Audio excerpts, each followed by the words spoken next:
You ever notice how everyone claims they protect children, yet somehow the people hurting kids always end up in the positions of power? Churches preach morality, Hollywood sells dreams, tech companies brag about safety, governments promise justice. But when you zoom out, the truth becomes painfully obvious. Kids aren't being protected, institutions are. And the same people harming kids are often the ones those institutions quietly shield. This isn't about one bad priest, one bad director, or one bad billionaire. It's about a system that's global, a historic system designed to protect predators instead of children. And in this section, we're going to talk about it.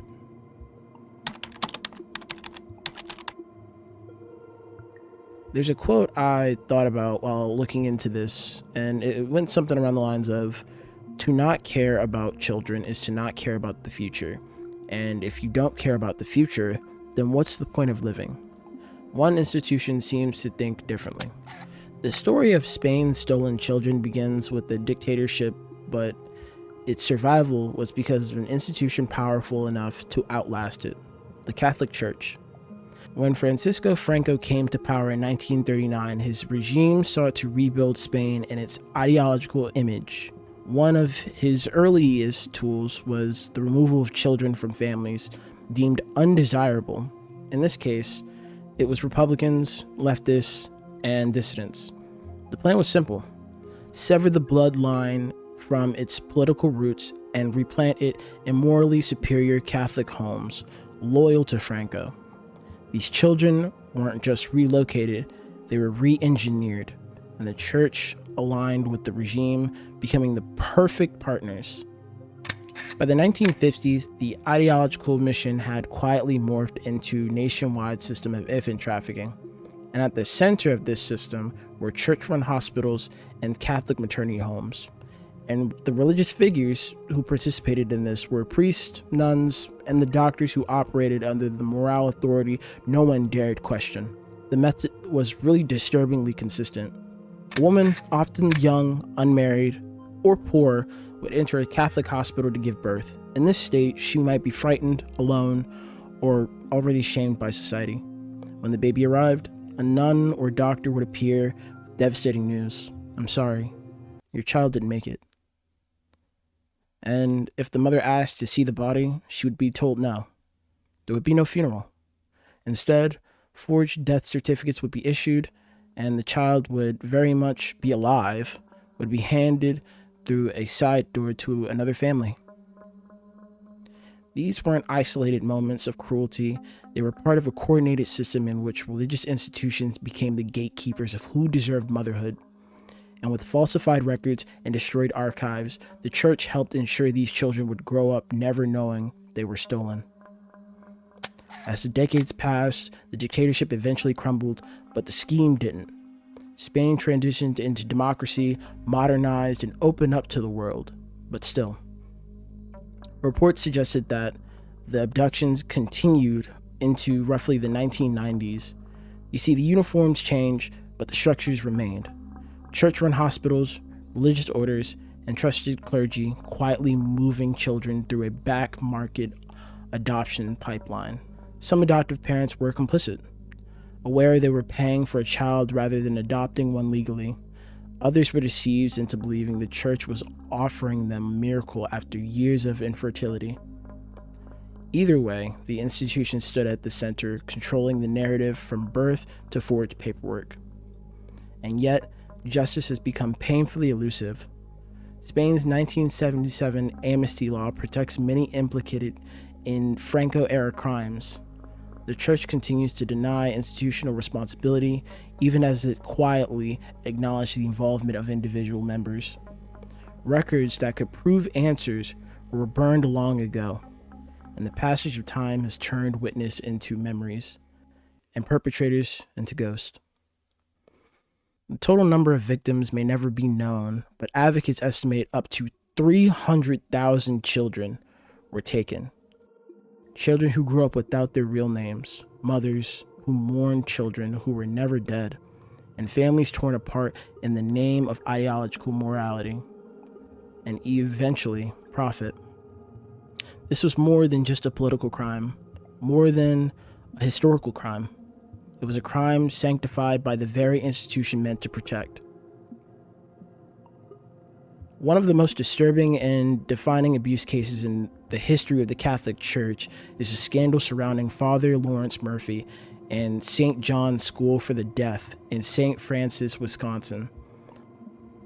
Often referred to simply as the Father Lawrence Murphy case, it gained wider public attention through the 2012 documentary Mea Maxima Culpa, Silence in the House of God, which exposed not just the abuse itself, but the long-standing system that allowed it to continue. Father Lawrence Murphy, who served as both director and chaplain of St. John's, was fluent in American Sign Language and held a particularly powerful role in the lives of the students. For deaf children in the 1950s through the mid-1970s, especially those whose hearing parents struggled to communicate with them, Murphy was more than a priest. He was their primary bridge to the hearing. This level of dependence created a dangerous dynamic, one he exploited for decades. Now, by Murphy's own admission, he abused at least 30 boys. Survivors believe the real number was far higher, estimates up to 200 victims. Their vulnerability, isolation, and inability to easily communicate their suffering made them easy targets. And when they did try to speak out, their voices were met with silence. Complaints began surfacing as early as the 1970s. Victims, families, and even some staff members reported Murphy's behavior to the church officials and the local authorities. But instead of intervening, they encountered indifference and institutional protection. Church leaders argued that Murphy was too important to the school to be removed. Law enforcement declined to act, citing barriers like the statute of limitation. At every level, the systems designed to protect the vulnerable failed them. It wasn't until 1974, after more than 2 decades of documented abuse, that Murphy was quietly removed from the school. Even then, he was not stripped of his duties. Instead, he was reassigned and continued serving in parish ministries for the rest of his life. He died in 1998, having never been criminally charged. Now, a man that I really want to shed some light on is Patrick Wall, a former Benedict monk, priest, and author of Sex, Priest, and Secret Codes. He was one of the first earliest insiders to break the silence around the Catholic Church's handling of sexual abuse. When he stepped forward, he revealed something far more alarming than isolated failures or a few corrupt leaders. He exposed a pattern, a deliberate, recurring strategy embedded so deeply within the church culture that he argued it was in the DNA of the Roman Catholic Church. He called it the geological solution. The method was deceptively simple. When a priest is accused of abuse, the church did not remove him from ministry. It moved him. The pattern looked like this. Priest commits a crime, let's say in New York. Whispers turn into rumors, rumors turn into complaints, and suddenly the scandal grows too large for the parish to contain. Instead of alerting law enforcement or protecting the children, church officials quietly relocated him to a new parish, perhaps in Florida, maybe Texas, or anywhere the accusations haven't been yet traveled. If the scandal grows again, or the priest risks exposure in the US, the church escalates the solution. They move him out of the country entirely. As long as he can speak the local language, he could keep preaching, keep teaching, and too often, keep abusing. Wall argued that this wasn't an accident. It wasn't a rare moral failure. It was a system refined over decades, one designed to isolate the institutions from scandal while leaving victims unprotected and predators untouched. Through this lens, the church wasn't just negligent, it was actively preserving the career of abusive priests by placing them in fresh communities with no knowledge of their history. Now hear me when I say this. This section isn't written to attack faith itself. Faith is personal, sacred, and deeply meaningful to millions, but what Wall exposed shows a painful truth. Belief is hard to hold on to when those in power, those entrusted with spiritual leadership, do so little to protect the future of their own flock. And yet, the church is not the only institution where predators flourish. Behind the prestige, power, and opportunity, the problem extends far beyond the pulpit. It festers anywhere authority is unquestioned, anywhere systems rely on silence, and anywhere people are taught that reputation matters more than accountability. Even the places where dreams are born, where fame is made, where stars rise, have their own dark shadows.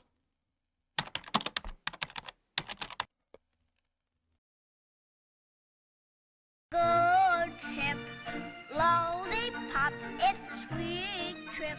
Shirley Temple wasn't just a child actor. She was the face of America during one of its darkest chapters. At the height of the Great Depression, when families were losing homes and hope was thinning, the nation found comfort in the smiling 3-year-old, bouncing curls and voice full of joy. She symbolized resilience, optimism, innocence. But the innocence was something Hollywood cashed into long before it ever tried to protect it. Temple began her career in 1932, barely out of toddlerhood, starring in a series of shorts called Baby Burlesque. To the outside world, they were comedic curiosities. To Shirley, as she later described in her 1988 autobiography, they were nothing more than a cynical exploitation of our childish innocence. The premise was truly disturbing. Toddlers dressed in provocative adult costumes, reenacting satirical storylines that they could not possibly understand. It was Hollywood's earliest lesson to Shirley Temple that her body, her image, and her childhood were commodities long before she knew the meaning of the word. By the ripe old age of 6, she had become Fox Films Corporation's biggest asset. Her performance in stand-up and Cheer, especially her debut in Baby Take a Bow, turned her into a national phenomenon. Soon after came Bright Eyes, Curly Top, and Heidi. From 1935 to 1938, she wasn't simply a movie star. She was the #1 box office draw in the entire country. Studios built movies around her, merchandise lines exploded. Her smile practically became a brand. Behind the scenes, however, Hollywood treated her like a product rather than a child. In Child Star, an autobiography, Temple reveals a side of the industry the public was never meant to see. On the Baby Burlesque set, misbehaving children were not scolded but were punished. The punishment involved locking them inside a dark windowless sound booth, forcing them to sit on blocks of ice until they learned their lesson. I personally refuse to believe this is discipline, but more so cruelty, applied to toddlers in a professional environment where no one intervened.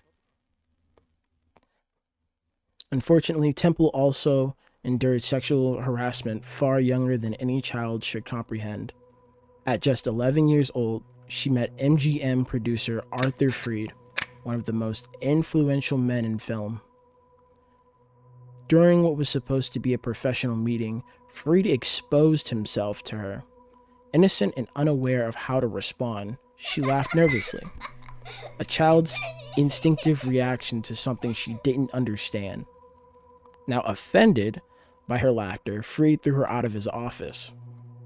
This moment reflects the environment of Hollywood that's been built. A world where powerful men face no consequences and an 11-year-old girl could be traumatized for life simply by walking into the wrong room. Her work schedule was just as punishing. At 6 years old, Temple routinely endured 14-hour days. She worked while sick, while injured, and while exhausted because shutting down production was not an option. Money mattered more than her well-being. Even the public fed into her exploitation. Writers and critics sexualized her image in ways that are shocking by today's standards. Most infamous example came from a British novelist, Graham Greene, who wrote a film review laced with predatory commentary about the 8-year-old star. The review was so disturbing that Temple and her studio sued Greene for liability and won. But the damage was already clear. Adults everywhere projected fantasies onto a child too young to even read the articles written about her. Financially, Hollywood took advantage of her too. Temple earned millions during her childhood, a staggering amount in the Depression era, yet at age 22 she learned that she only had $44,000 remaining. Her parents had mismanaged her earnings. Through later she wrote she believed her father was badly advised, rather than intentionally deceitful. Even then, the system designed to protect child actors simply did not exist. Shirley Temple eventually retired from acting at the age of 22, long before most stars even began their careers. She stepped away from the screen with grace, professionalism, and composure of someone far older than her years, because Hollywood had already forced her to grow up too fast. She became a diplomat, a U.S. ambassador, political figure. She built a full life beyond the exploitations of her childhood, but her story remains one of the clearest, earliest examples of how Hollywood's machinery can consume a child, package their innocence, and sell it to the public, while quietly hiding the damage done behind the scenes.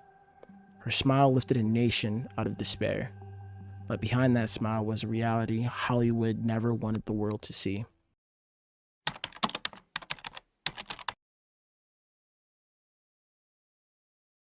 Judy Garland's story is often remembered with ruby slippers, techno-colored dreams, and that trembling voice singing Somewhere Over the Rainbow. But behind one of Hollywood's most beloved performances lies the story of a child who was discovered, consumed, and ultimately destroyed by the very studio that made her a star. Born Frances Ethel Gum, Garland stepped on stage before she was even 3 years old, performing alongside her sisters in vaudeville acts. Her voice, powerful, some describe mature, and unmistakable, drew audiences instantly, but it also drew the attention of Metro-Goldwyn-Mayer, the most powerful studio in Hollywood's golden age. In 1935, at just 13 years old, Garland was signed to MGM without even a screen test. Overnight, she was pulled into the studio system, and the system that would shape her talent, image, and body to its demands. From the beginning, MGM knew what they wanted her to play: the wholesome girl next door. The problem in their eyes was that Judy Garland wasn't glamorous in the same way as their other stars. Studio head Louis B. Mayer made sure she never forgot it. He called her fat, ugly, and a little hunchback, words that would haunt her self-esteem for the rest of her life. They placed her in corsets to flatten her figure. They even monitored her diet, fanatically reducing her daily intake to chicken soup, black coffee, and cigarettes. Now, she's mainly known for her breakout role as Dorothy in The Wizard of Oz, and she came to that at just 16. To the world, she became an icon. To MGM, she became a product that they needed to keep producing. And they did. Relentlessly during her 15 years at the studio, Garland was worked to exhaustion, often filming multiple movies at once and shooting her most famous musicals with Mickey Rooney on back-to-back schedules. At the age of 13, Garland wasn't just overworked, she was chemically controlled. A child turned into a machine. Studio doctors, with the approval of executives and Garland's own mother, gave her amphetamines they called pep pills to keep her awake for her 18-hour workdays, and when she couldn't sleep, they'd give her downers. This chemical cycle became part of her daily life, so normalized that Judy later said she didn't know what rest felt like unless it came from a pill. At the heart of this, it was conditioning. A child taught to run on artificial energy and artificial sleep until her body broke down. By the time she was an adult, addiction wasn't a weakness. It was a studio-made survival tool she never had the chance to escape. Garland's experience with abuse extends beyond workload and drugs. In her unfinished memoir, she recounts being harassed and groped by the powerful men at MGM, including Louis B. Mayer himself, who would put his hand on her breast as if it were a gesture of affection. Garland also wrote that some of the actors portraying the Munchkins on The Wizard of Oz repeatedly harassed her on set. Hollywood has always sold fantasies, but Judy Garland's reality was one in which the powerful felt entitled to her body, her time, and her innocence, because the studio system told them she belonged to it. Garland's control over her own life didn't extend even to her reproductive choices. MGM executives, with her mother's agreement, pressured her into abortions, insisting that motherhood would ruin her image and interfere with her profitability. These were treated as business decisions forced into a young woman who had no say in her future. And the toll of this pressure was devastating. The cycles of drug, emotional manipulation, body shaming, sexual harassment, and lack of autonomy led Garland into a lifelong struggle with mental health, financial instability, and multiple suicide attempts. The industry that built her never once asked whether she could handle the weight. And in 1969, Judy Garland died from an accidental overdose at just 47 years old. Exhausted, overworked, and never truly free from the damages inflicted on her as a child. Her voice changed history. Her performance shaped generations, but her story reveals the cruelest truth about Hollywood's golden age. That behind the glamour was a machine willing to break a child, rebuild her, and break her again, all for the sake of profit. Judy Garland didn't die because she was weak. She died because the system that created her was designed to consume her. Judy Garland wasn't treated like a teenager. She was treated like property.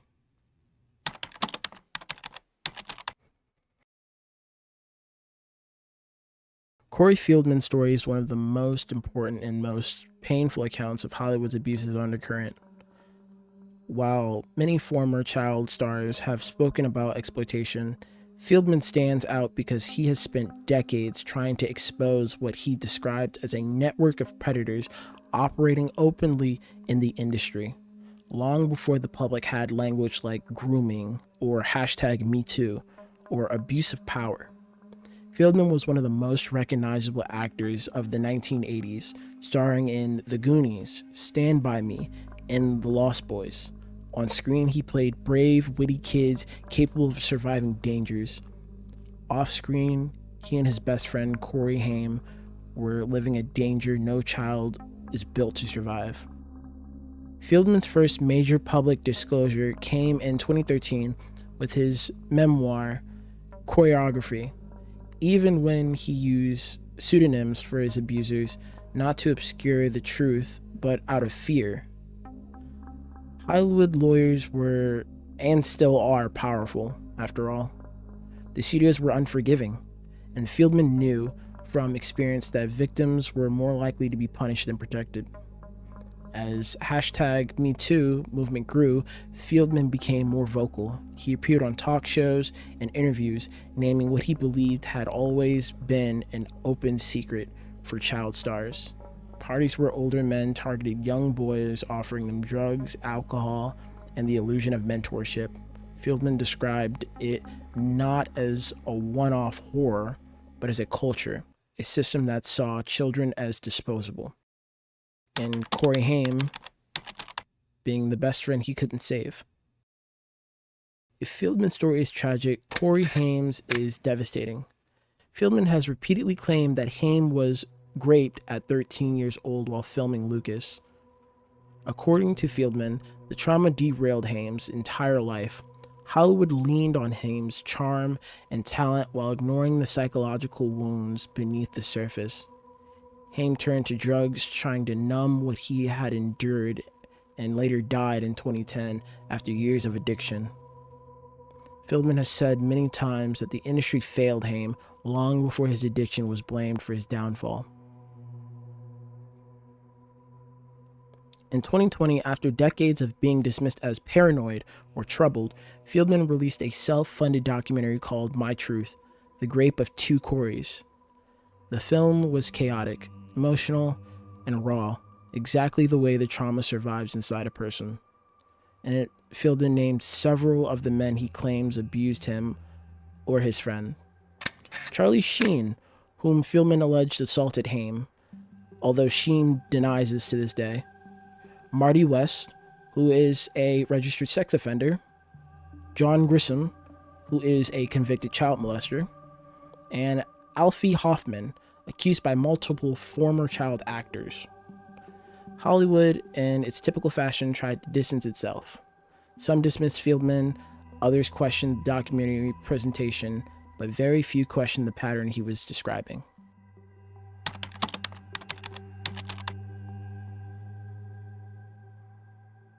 Fieldman has insisted he told authorities the truth long before the public took him seriously. He claims he detailed his abuse to Santa Barbara police in 1993, but nothing was done. In 2017, he filed another report with the LAPD, promoting an official investigation, which was later dropped not because of the lack of evidence, but because the statute of limitation had expired. Once again, the system protected predators more than it protected the children they harmed.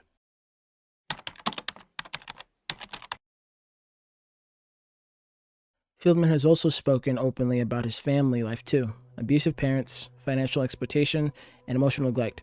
I mean, he was the family breadwinner after all, and before he hit puberty at that.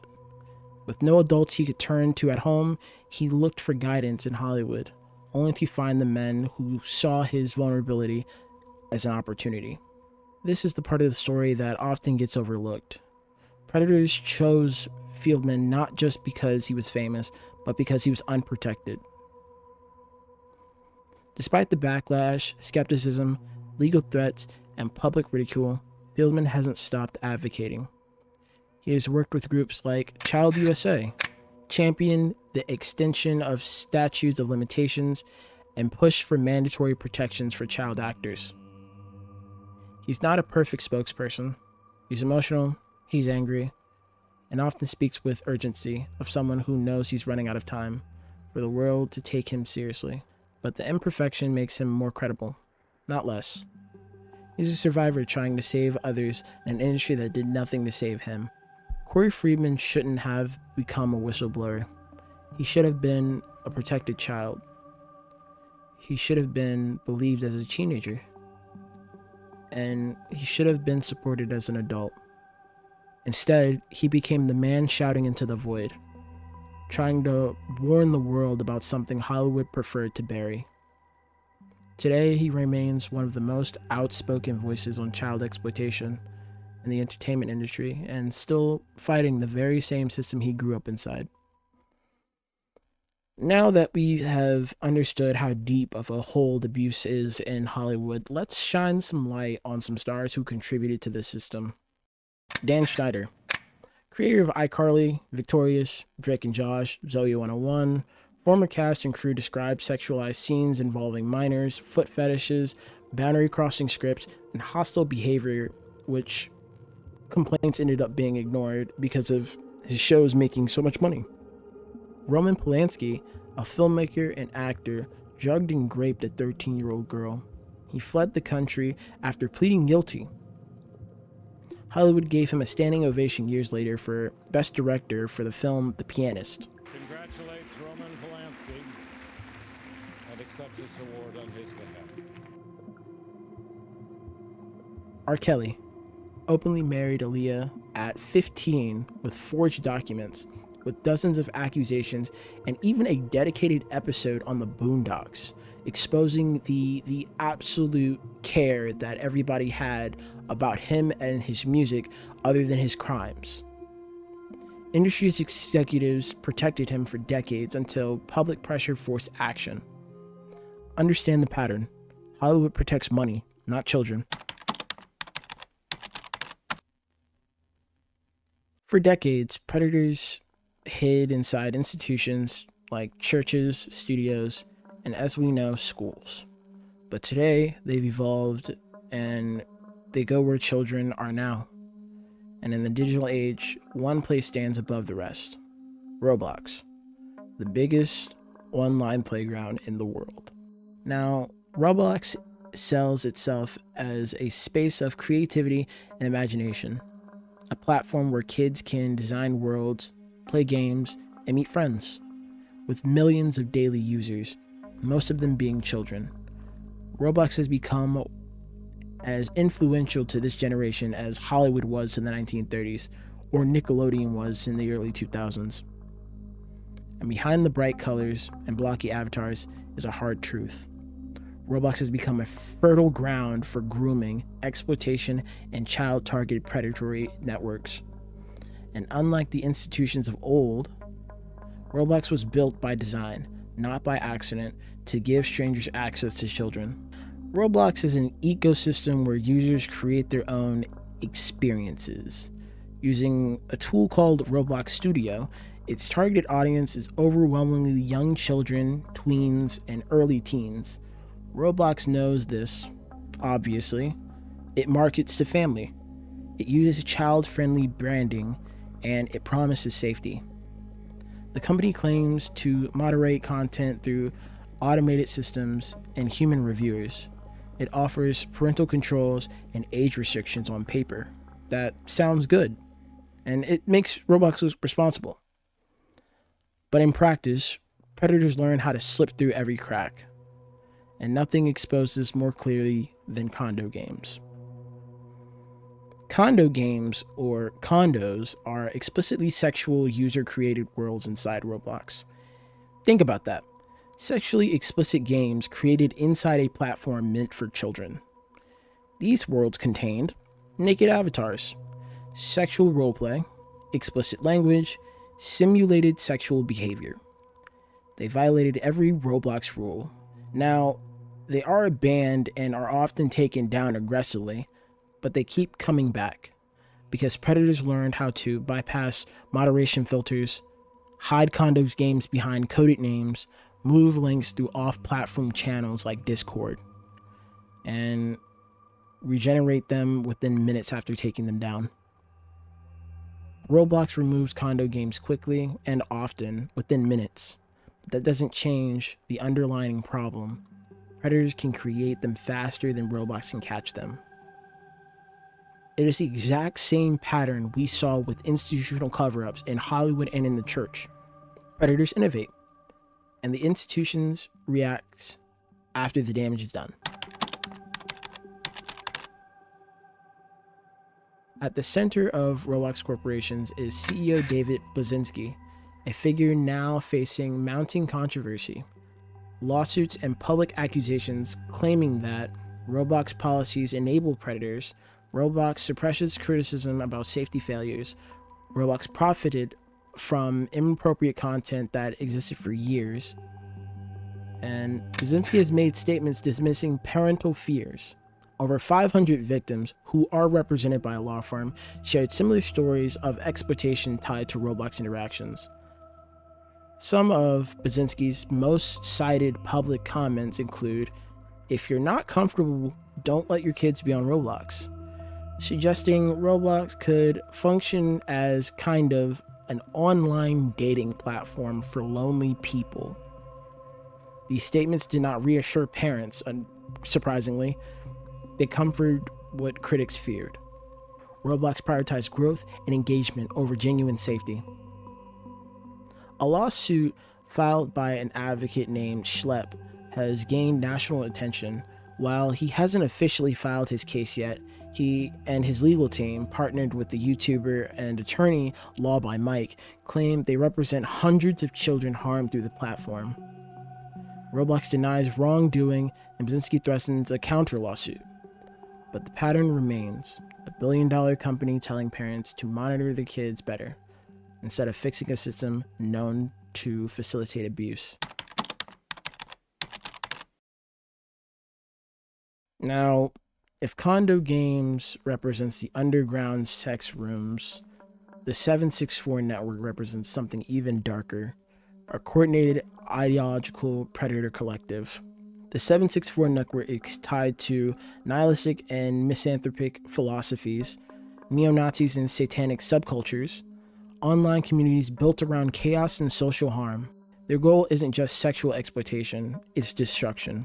Now, members often use love bombing to build trust, grooming to lure children, blackmail to maintain control, coercion to force victims into creating CSAM, pressure to commit self-harm, demands for animal abuse videos.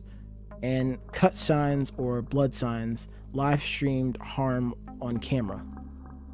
764 is not one group, it's an ecosystem known as the COM, filled with rebranding subgroups that shift names to avoid detection. And one of their most successful recruitment zones? Roblox.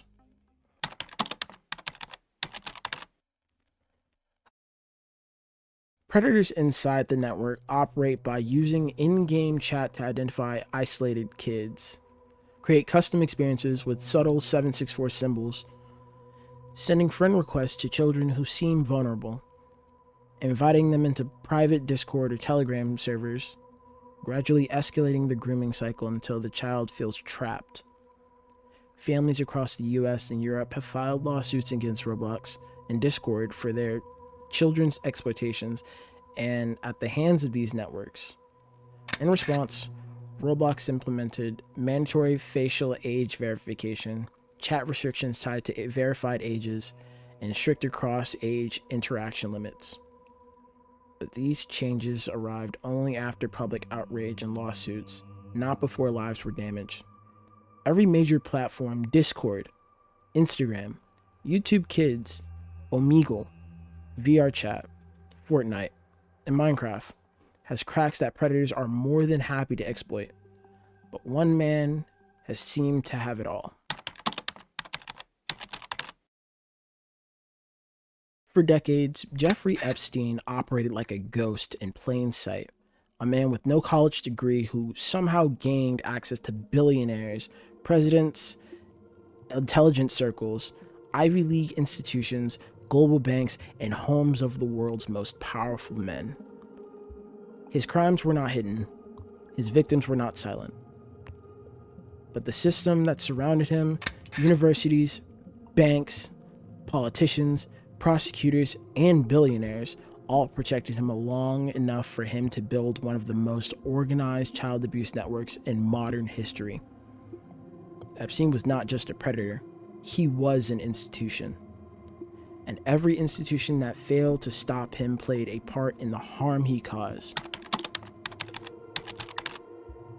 Jeffrey Epstein's criminal pattern followed the same blueprint seen in other powerful abusers. Most victims were between 12 to 16, and most of the time he was able to lure them in with the promises of financial help, modeling opportunities, connections, or simply cash for a massage. Now, Epstein used his mansion, his private jet, which is named the Lolita Express, his private island, which is also conveniently named Little St. James, and his relationship with high-status men, all to signal to victims that what was happening was normal in elite circles. He, in this case, manipulated prosecutors, law enforcement, institutions like Harvard and MIT, and even the media. His money didn't just buy silence, it bought credibility. And one of the second most important figures out of this case was Ghislaine Maxwell.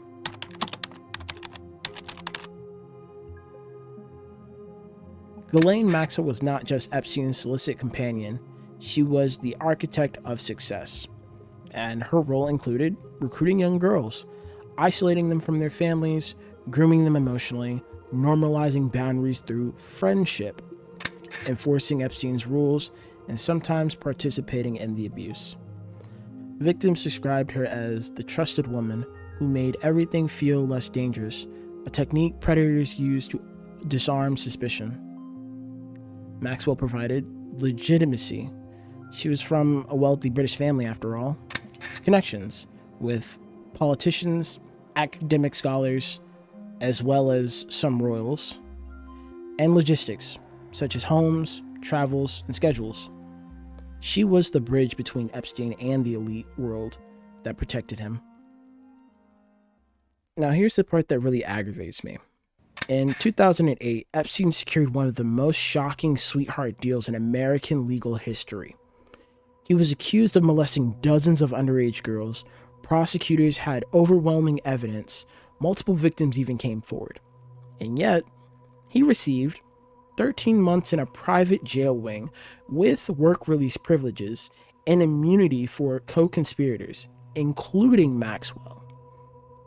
This deal was actually hidden from his victims, which also violated federal law and effectively protected his entire trafficking operation. It took 10 years for the public to uncover how deliberate the cover-up had been. Now, thankfully, Epstein was arrested again in 2019 on federal sex trafficking charges. This time, the evidence spanned states, involved flight logs, testimonies, recovered documents, and a pattern impossible to deny. And a month later, he was found dead in his cell. Now, regardless of the theories, one fact is certain. Epstein died before he could testify in court or name conspirators, a pattern the world has seen many times when powerful people are implicated. In 2021, Ghislaine Maxwell was convicted on multiple accounts of sex trafficking of minors, conspiracy, and transportation of a minor for illegal sexual acts, and then she received a 20-year prison sentence. But her case didn't end with her conviction, unfortunately. Maxwell is currently in a federal prison in Florida. While she has not publicly signed a plea deal, her appeals, recent prison transfers, and limited public statements have led to ongoing speculations, mainly about whether she may eventually cooperate. In 2023, specifically 2024, Maxwell appealed her conviction, alleged unfair trial procedures, hinted that she had information about high-profile figures, suggested certain evidence should be made public. And her legal team repeatedly argued that courts should release the Epstein client list, or at a minimum, unseal the documents connected to the network of associates.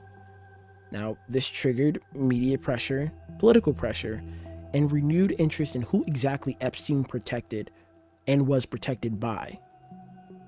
As of now, Maxwell has not been granted any formal deal. Her appeals remain active, and she continues to hint she was a scapegoat for a larger network, and various judges have gradually unsealed portions of the Epstein files. Now, some of these unsealed documents have alleged to have named high-profile business executives, world leaders, politicians, academic scholars, and celebrities. Many deny involvement, of course. Some remain unexplained. Others are now under investigation or civil litigation.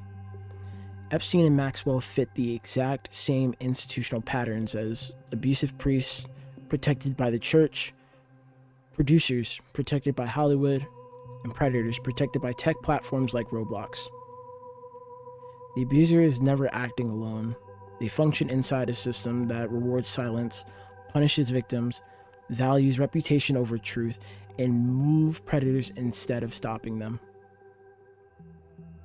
Epstein had pilots, bankers, assistants, lawyers, politicians, intelligence links, media allies, and a partner who handled recruitment.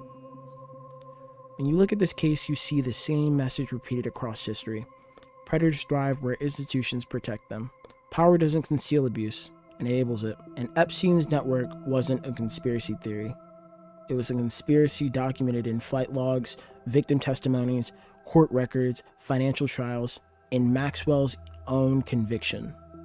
The system protected one of the most prolific predators of modern era, and when the system finally failed him, he died before justice could ever be served. Predators aren't powerless, they're protected. Institutions fear scandals more than evil. Expose one predator, expose the entire structure. Money, tradition, and power hides abuse. So in this conclusion, the church protected predators, Hollywood protected predators, online platforms ignored signs, Epstein's network thrived, and governments looked away. Kids aren't safe because institutions protected them. They're safe when people refuse to stay silent. Which each one of these cases that I've just read, let it be known that these have been long documented and in some cases have been known for years. And in order for these cases to continue on and to seek truth for those who have been harmed by these institutions, it's important for us to continue to talk about these things. And whereas some may make jokes about certain situations, every joke has some truth in it. At least that's what I believe. So when you think about these institutions and you think about who they're protecting, truly understand where they stem from. And with this, I am Prince, and I will see you in the next one. And please, always remember, you matter.